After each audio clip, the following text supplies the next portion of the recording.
বাজিলে 6:30 আৰু এতিয়া অলপ চলপ পঢ়ি আজি অলপ শুলো টোপনি ধৰি আছিলে দিনত আৰু মোৰ শুলে 2 ঘণ্টা একদম যাবই টোপনি সাৰে নাপাওঁ কেতিয়া বেছিভাগ সেইকাৰণে এভইড কৰোঁ কিন্তু যেতিয়া বেছি টোপনি ধৰে তেতিয়াহে মই শুই দিওঁ অলপমান আজিও অলপমান শুই দিলোঁ তাৰপিছত আৰু এটা আপোনালোকক কথা কওঁ মোৰ নামটো বহুতে কনফিউজনত আছে ভুলটো মোৰেই মই ইমান ভালকৈ নামটো আজিলৈকে কোৱা নাই মোৰ নামটো আৰু মই আজি প্ৰথমবাৰ কৈছোঁ নমস্কাৰ মোৰ নাম শ্ৰী পৰিস্মিতা ডেকা আৰু মোক লগৰবিলাকে বেছিভাগ মোৰ ফ্ৰেণ্ড চাৰ্কল বা মোৰ আগৰ ক্লাছমেটবিলাক সকলোৱে মোক পৰি বুলিয়ে মাতিছিলে সেইকাৰণে মোৰ এটা চেনেলো আছে ইউটিউব আগতে মই যোনটো ইউজ কৰিছিলোঁ এতিয়া মই বহুত দিন ভিডিঅ' দিয়া নাই হয়তো পৰীক্ষা চৰীক্ষা শেষ হ'লে কেতিয়াবা দিম কিন্তু এতিয়া এইকেইদিনটো মই দিয়া নাই তাৰপিছত সেইটো মই পৰি ডেকা নামত খুলিছিলোঁ তাৰপিছত এটা চেনেল মোৰ নামত আছে সেইবাবে মই এই চেনেলটোৰ নাম ফৰএভাৰ পৰিধি দি দিলোঁ চ' সেইকাৰণে মোৰ নাম কিছুমানে পৰিধি বুলি ভাবিছে আৰু পৰিধি বুলি মেছেজ দিছে পৰিধি মানে পৰি প্লাছ মোৰ হাজবেণ্ডৰ নাম ধীৰাজ সেইকাৰণে নামটো মই দিছিলোঁ পৰিধি আৰু এইটো এটা ব্লগ চেনেল আছিলে আগতে মই ভাবিছিলোঁ ইয়াত ব্লগ দিম কিন্তু ষ্টাডি ব্লগ বুলি ভবা নাছিলোঁ কিন্তু যেতিয়াৰ পৰা মই পঢ়ি আছিলোঁ ধৰি লওক এতিয়া বাহিৰত যায় ব্লগ বনাবলৈও মোৰ ইমান টাইম নাই ক'তো ফুৰিবও নাযাওঁ চ' মই ভাবিলোঁ ব্লগ চেনেলেই যেতিয়া ব্লগটো ষ্টাডি ব্লগটো মই এইটো চেনেলতে দিওঁ সেইবাবে মই নামটো আৰু চেঞ্জ নকৰিলোঁ সেনেকেই থাকি গ'ল আৰু পিছলৈও মই ব্লগেই দিম তেতিয়া সেই নামটোৱে দিলোঁ সেইকাৰণে মই আপোনালোকক ক্লিয়াৰ কৰি কোৱা নাছিলোঁ কিছুমানে জানে কিছুমানে নাজানে সেইবাবে আজি ক'লোঁ মোৰ নামটো আপোনালোকে পৰিস্মিতা পৰি যিকোনো এটা মাতিলে হ'ল আৰু কিছুমানেতো বা বুলি মাতিছেই বাৰু আৰু সেইবাবে আজি জনাই দিলোঁ তাৰপিছত মই ব্লগ নিদিয়াৰ কাৰণটো আৰু এটা হ'ল মোৰ মোবাইলটো মানে এডাল মাজতে আঁচ এডাল পৰি আছে সেইডাল আঁচ মানে ঠিকেই নহয় এতিয়া বহুত দিন হ'ল আৰু ছাৰ্ভিচ চেণ্টাৰো এতিয়া নাই ইয়াত গুৱাহাটীত আপোনালোককো মই সেইকাৰণে কওঁ কিবা যদি নতুনকৈ মোবাইল লওঁ বুলি ভাবিছে যোনবিলাক ধৰি লওক আইফোনতো এনেকুৱা ওলাইছে তাৰপিছত OnePlus মোবাইলতো ওলাইছে ভালকৈ ইউটিউবত চাই ল'ব য'ত মানে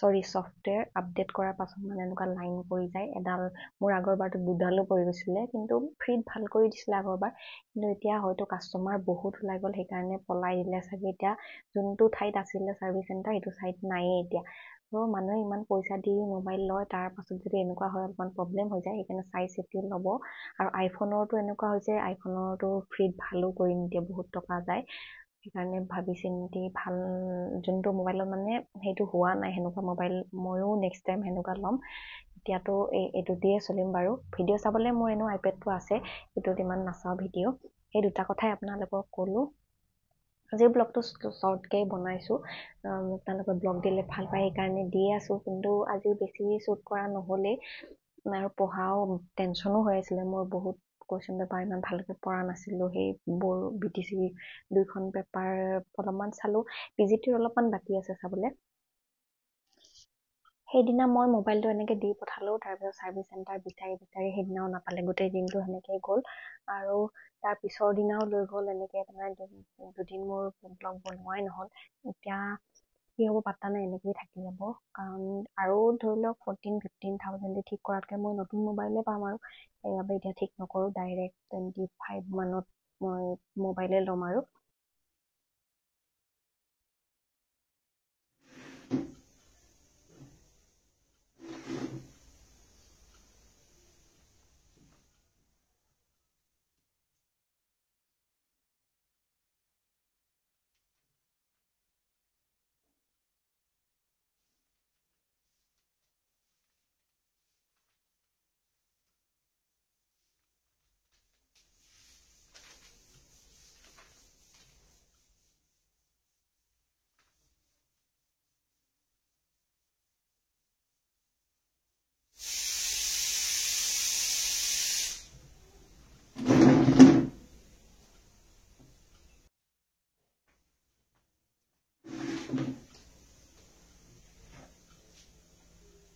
and back to today's reality ৰাতিপুৱা শুই উঠি 7টা বজাত দিছিলে ৰাতিপুৱাই গম পালোঁ যে চিলেবাছটো আৰু অলপ চেঞ্জ কৰিলে মেথছো ইনক্লুড কৰি দিলে হোৱাটছএপ গ্ৰুপ এটাতে পালোঁ মই দুদিনমান আগত সোমোৱা আৰু আপোনালোকেও কোনোবা এগৰাকীয়ে কমেণ্ট দিলে মোক তেতিয়া গম পালোঁ যে অফিচিয়েলে হয় খবৰটো।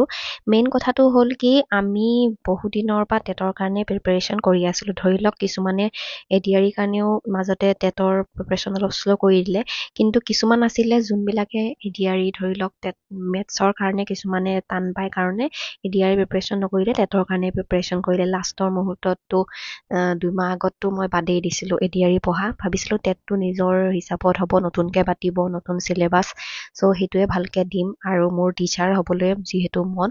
কিন্তু এতিয়া ধৰি লওক 1 বছৰ পাৰ হ'ল এডভাৰটাইজমেণ্ট ডেট, তাৰপিছত এতিয়া পৰীক্ষা হ'বলৈ হ'ল, এতিয়া ছাডেনলি চেঞ্জ কৰি দিলে মেথছটো। এতিয়া বহুতে ক'ব কি মেথছটো কিনো ডাঙৰ কথা, বা টিচাৰ হ'বলৈ আহিছা মেথছ, সেইখিনি মেথছ জানিব লাগিব। কিন্তু কথাটো হ'ল ইমান দিন আগতে এডভাৰটাইজমেণ্ট ওলালে আৰু মানুহে এটা বস্তুৰ কাৰণে প্ৰিপেয়াৰ কৰি থাকে। যদি মই মেথছ আগতেই থাকিব বুলি জনা হ'লে মই এডিআৰিটো মই হাতৰ পৰা যাব নিদিলোঁ হ'লে, মই দুইটাই প্ৰিপাৰেশ্যন কৰি থাকিলোঁ হয়, মোৰ দুইটাতে কামত আহি গ'ল হয়। আৰু মই মাজত প্ৰথম যেতিয়া এডিআৰি প্ৰিপাৰেশ্যন কৰিছিলোঁ তেতিয়া মই মেথছ কৰিব আৰম্ভ কৰিছিলোঁ, কিন্তু মাজতে টেটৰ এডভাৰটাইজমেণ্ট ওলাই যোৱা কাৰণেহে মই ভাবিলোঁ এডিআৰিটো মোৰ কাপ অফ টি নহয়, মই টেটটো দিম। কিন্তু এতিয়া এডিআৰিটো যেতিয়া হাতৰ পৰা গুচি গ'ল তাৰপিছত মেথছটো ইনক্লুড কৰি দিলে। অসম গভৰ্ণমেণ্টে কিবা কিবি কৰি থাকে, এতিয়া ধৰি লওক বহুত কিবা কিবি চেঞ্জ কৰি থাকিব। এতিয়া পৰীক্ষালৈ আপোনালোকে কি চেঞ্জ হয় আৰু নতুন কথা আপুনি ডেইলি গম পাব, কি হয় পাত্তা নাই। আৰু ডিটেইল চিলেবাছটো নাই, অসমখনেই ইমান ভাষ্ট আছিল, তাৰ উপৰি এতিয়া মেথছো কৰি থাকক। মেথছৰো এটা ছিংগল চিলেবাছ নাই, ক্লাছ 10 ষ্টেণ্ডাৰ্ড বুলি লিখিহে দিছে, আপোনালোকে 7ৰ পৰাই মেথছ চাব লাগিব। এতিয়া মোৰতো বহুত ডাঙৰ টেনশ্যন হ'ল। এতিয়া কাৰ টেনশ্যন হৈছে নাজানো, কিন্তু মোৰতো টেনশ্যন হ'লেই, কাৰণ আগৰ পৰা কৰা নাই। অসম কিমান পঢ়িব আছে, পেডাগজিৰো এটা নিৰ্দিষ্ট চিলেবাছ নাই, বিটিআৰৰ নিচিনা ফিলচফিও সোমাই দিব আৰু তাতে কি হয় পাত্তা নাই। গতিকে মইতো একদম আশা বাদেই দিব লগা নিচিনা হৈছে। কিন্তু আমাৰ হাতত কি আছে আৰু একো নাই। এডিআৰিৰ কাৰণেও চিলেবাছ যি দিলে তাৰ বাদে পঢ়া মানুহৰো যেনেকুৱা হৈছে নপঢ়া মানুহৰ একেই হৈছে, বাকী যি মৰ্জি তাকে কৰি থাকিব, আমিতো একো কৰিব নোৱাৰোঁ। এতিয়া আমি কিমানে টুইট কৰিলে, কিন্তু টুইটটো গৈ বেলেগহে হ'ল। খালি আমি এটাই কৰিব পাৰোঁ, নিজৰ হিচাপত কষ্ট কৰিব পাৰোঁ, তাৰ বাদে নতুন গুড নিউজ পাবলৈ চবৰে সকলোৱে ৰেডি থাকিব লাগিব। যেনেকৈ এতিয়া 2 বছৰৰো কণ্ট্ৰেকচুৱেল কৰাৰো খচৰা ওলাই আছে, সেইটো কিজান এদিন কমপ্লিট হৈ যাব। আপোনালোকে আৰু 2 বছৰলৈ ৱেইট কৰিব লাগিব, কি পষ্টটো গভৰ্ণমেণ্ট হ'ব সেইটোতো আৰু আছেই। গতিকে আমাৰ হাতত একো কৰিবলগীয়া নাই। মই সেইকাৰণে গ্ৰুপৰ পৰা ওলাই দিলোঁ, কাৰণ এইবিলাক টুইট দিও একোতো লাভ নহ'লেই। এডিআৰিৰ কথা শুনিছিলে, কাৰণ এডিআৰিৰ মানুহ আছিল বহুত শ্বেয়াৰ হ'ল মিম কিবা কিবি ফেচবুকত, তেতিয়া লগে চেঞ্জ কৰি দিলে। কিন্তু ইয়াততো ইমান মানুহো নাই যোনে বহুত হাল্লা কৰিব, একগোট হ'ব। আজি ৰাতিপুৱাৰ পৰা এতিয়া বাজিলে 11টা, আৰু 11টা বজালে মই একো পঢ়া নাই, কাৰণ টেনশ্যন হৈ গৈছে। ৰাতিপুৱা ছাডেনলি এতিয়া এক্সাম কেতিয়া হ'ব সেইটোও গম পোৱা নাই, ডিচেম্বৰতে হয় নে জানুৱাৰীতে হয় নে মাৰ্চলৈ লৈ যায় একো গম পোৱা নাই, তাতে পঢ়িব লগা আছে ঢেৰ। মোৰ অপিনিয়নটো আপোনালোকক জনালোঁ, আপোনালোকেও আপোনালোকৰ অপিনিয়ন কমেণ্টত জনাব, কোনে কি ভাবিছে। মেথছ ইনক্লুড কৰা নকৰা এইটো আগতেই এটলিষ্ট এডভাৰটাইজমেণ্টত দিব লাগিছিলে। 1 বছৰ আগত যেতিয়া ওলাইছিলে এডভাৰটাইজমেণ্ট, 1 বছৰ আগত নোলালেও 5 মান্থছ পিছত হ'লেও সেইটো কথা ক'ব লাগিছিলে, কিন্তু এতিয়া ছাডেনলি কৰি দিলে। এইটো কাৰণতহে প্ৰব্লেমটো হৈছে। আৰু ইয়াততো নতুন টিচাৰৰ কাৰণে বেছিয়ে অহা নিচিনা লাগে, যিকোনো পৰীক্ষাৰ ক্ষেত্ৰত হওক টিচাৰৰ কাৰণে বেছি ৰুলছ ৰেগুলেশ্যন, স্কুলত টিচাৰ যোনবিলাকে কৰি আছে তেওঁলোকৰ বাবে নতুন ৰুলছ ৰেগুলেশ্যন আহিয়ে থাকে। বাকী চাকৰিৰ ক্ষেত্ৰত ইমানটো যোনটো ষ্ট্ৰিকনেছ থাকিব লাগে সেই ষ্ট্ৰিকনেছটো নাথাকেই। এতিয়া জাষ্ট সেইদিনা ভালদৰে পঢ়ি আছিলোঁ মই, কিন্তু আজিতো ভালদৰে মই পঢ়া নহ'ব টেনশ্যনত, কাৰণ ইমান দিন এটা বস্তু পঢ়ি আছিলোঁ, তাতে আৰু চিলেবাছ বাকী আছে, আৰু নেক্সট আৰু এটা এডহে হৈ গ'ল। যি হ'ল আৰু এতিয়াৰ পৰা মেথছ আপোনালোকেও প্ৰেক্টিছ কৰা আৰম্ভ কৰক। ময়ো আজিৰ পৰা প্ৰেক্টিছ কৰিম, যিমান পাৰোঁ নোৱাৰোঁ সেইখিনি কৰি যাওঁ আৰু উপায় নাই। আগৰবাৰ হাই ছেকেণ্ডেৰীত আছিলে মেথছ, কিন্তু হাইস্কুলত নাছিলে মেথছ। আগৰবাৰৰ চিলেবাছটো আগতেই দি দিয়া হ'লে তেতিয়া এটলিষ্ট এতিয়া আমি বহুত টাইম পালোঁ হয় প্ৰেক্টিছ কৰি পেলাই, এবছৰ সময় পালোঁ হয়। তাৰ বাদে এবছৰৰ পৰা আমি এক্সাম হওঁতে হওঁতে আমাৰ 1.5 বছৰমান সময় পালোঁহেঁতেন, ধুনীয়াকৈ আমি প্ৰিপেয়াৰ কৰিব পাৰিলোঁ হয়। কিন্তু এতিয়া টাইমটো গ'লেই, আৰু এতিয়াতো যদি মে'ত এপইণ্টমেণ্ট দিয়ে তেনেহ'লে ডিচেম্বৰ লাষ্ট, জানুৱাৰী নহ'লে মাৰ্চ, এই তিনিটাৰ ভিতৰত এক্সাম হ'বই। মাৰ্চত হ'লেওতো বহুত টাইম নাই আমাৰ হাতত। ডিচেম্বৰটো গ'লেই ধৰি লওক, জানুৱাৰী, ফেব্ৰুৱাৰী আৰু বিহু কিবা কিবি আছেই, গতিকে এক্সামটো সোনকালেই হ'ব। আৰু যদি কিবা চেঞ্জ হয় তেনেহ'লে ক'ব নোৱাৰি, কাৰণ ইয়াততো চেঞ্জিংটো এটা প্ৰচেছে, এনিটাইম চেঞ্জ হৈয়ে থাকে। বেলেগ ষ্টেটৰ যেনেকৈ যোনবিলাক প্ৰিভিয়াছ ইয়াৰ কিতাপ পঢ়ি বা প্ৰিভিয়াছ ইয়াৰৰ কুৱেশ্যন পেপাৰ পঢ়ি মানুহে প্ৰিপেয়াৰ কৰে, ইয়াত আপুনি নোৱাৰে। কাৰণ ইয়াত প্ৰত্যেক বছৰে আৰু এটা পৰীক্ষা ওলাই 3, 4, 5 বছৰৰ মূৰত, আৰু সেই পৰীক্ষাটো আপুনি প্ৰিভিয়াছ ইয়াৰ আপুনি ফ'ল' কৰিব নোৱাৰে।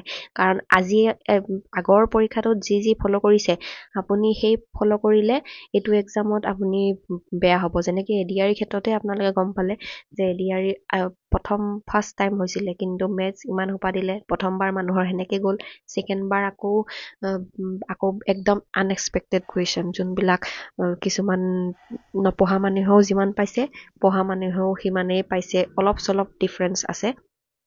কিছুমান ধৰি লওক হাইলি কোৱালিফাইড, তেওঁলোকে পাব, বেছিকৈ পাছো কৰিব। বাৰু আহিছোঁ আজিৰ বাবে, নেক্সট ব্লগত আকৌ লগ পাম। Bye bye.